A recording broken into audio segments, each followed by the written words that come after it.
ಏನು ಮಾಡ್ತಾ ಇರೋದು ಸೋನಾ? ಏನು ಮಾಡಬೇಕು? ಉಪ್ಪಿನ ಶೇಂಗಾ ಮತ್ತೆ ಏನು ಮಾಡೋಣ ಫಸ್ಟ್ ಶೇಂಗಾ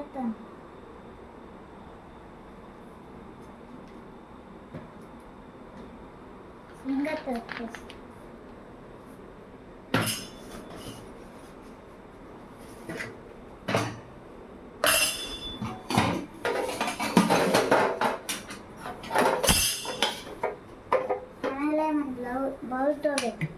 ಅದೇನು ಬೇಡ. ಬೌಲ್ ತಗೋಬೇಕು. ಫಸ್ಟ್ ನೀರು ತಗೊಮ್ಮ, ಆಮೇಲೆ ಶೇಂಗಾ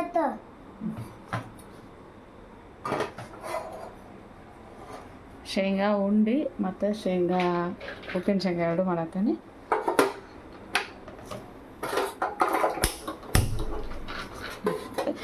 ಅವು ಹಾಕ್ಬೇಕಾಗಿ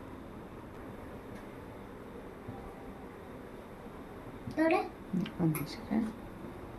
ಇಲ್ಲ ನಾನು ಇದಕ್ಕೆ ಶೇಂಗಾ ಉಂಡೆ ಸಲುವಾಗಿ ಶೇಂಗಾ ಹುರ್ಕೊಳ್ತೀನಿ. ಶೇಂಗಾ ಉಂಡೆ, ಶೇಂಗಾ ಚಟ್ನಿ, ಉಪ್ಪಿನ ಶೇಂಗಾ ಸಂಡೆ ಎಲ್ಲ ಮಾಡ್ಕೋಬೇಕಾಯ್ತು. ಸರಿ,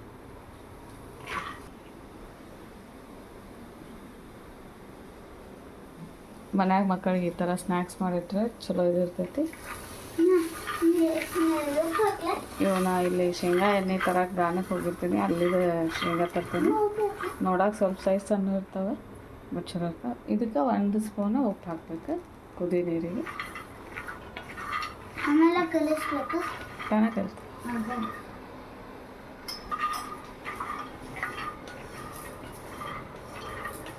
ನಾನು ಮಾಡಲ್ಲ. ಬಾ,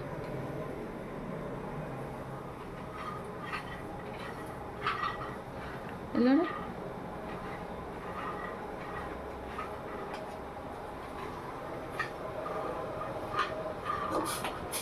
ಹೊರಗೆ ಬಿಡತ್ತಂದ.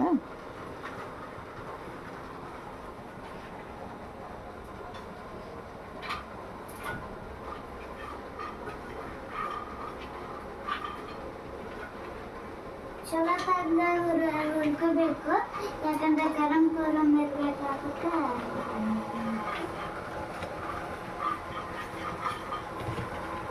ಈಗ ಇದ್ರೊಳಗೆ ಶೇಂಗಾ ಹಾಕ್ತೀನಿ.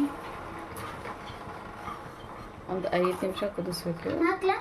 ಇಲ್ಲ ಕುದಿ, ಅವು ಬೇರೆ ಮಾಡಿ ಅವ್ರಿಗೆ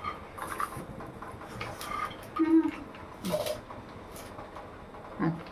ಒಂದು ನಿಮಿಷ ನೀರು ಕೂಡ ತುಂಬಪ್ಪ.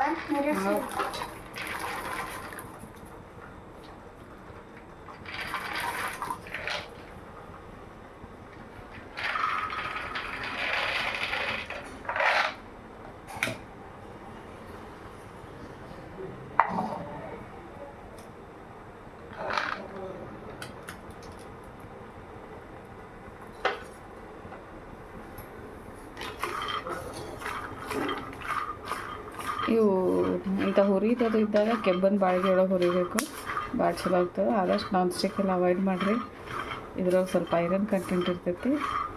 ಇಲ್ಲ ಕೆಬ್ಬಂದು ಹಂಚೂ ಸಿಗ್ತಾವೆ, ನಾರ್ಮಲ್ ರೊಟ್ಟಿ ಇದು ಮಾಡುವ ಅದ್ರಾಗ ಹುರಿಬೇಕು. ನಾನಂತೂ ಬಂದೆ ಕಿಚನ್ಗೆ. ಬಾ, ಹುರಿ ಬಾ.